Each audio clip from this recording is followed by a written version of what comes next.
രാവിലെ വന്ന ചില അതിഥികൾ അവർക്ക് ഇരകളായി പക്ഷികൾ. ആശൻ എന്തോ പ്രതീക്ഷിച്ചിരിക്കുകയാണ്. എന്തായിരിക്കും ഇത്? ഒരു കാല് വയ്യേ ആവൂല എങ്കിലും ചാടി ചാടി ആശാൻ ഇങ്ങനെ. എന്തായിരിക്കും ആശാൻ്റെ ഉദ്ദേശം? ഇപ്പൊ പറന്നു പോകുമായിരിക്കും. പറന്നല്ലോ. ഇല്ല, പറന്നില്ല. അവൻ അവിടെ നിൽക്കുകയാണ്.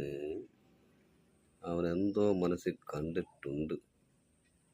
എന്തോ അവിടെ കിടക്കുന്നത്? എന്താണാവോ?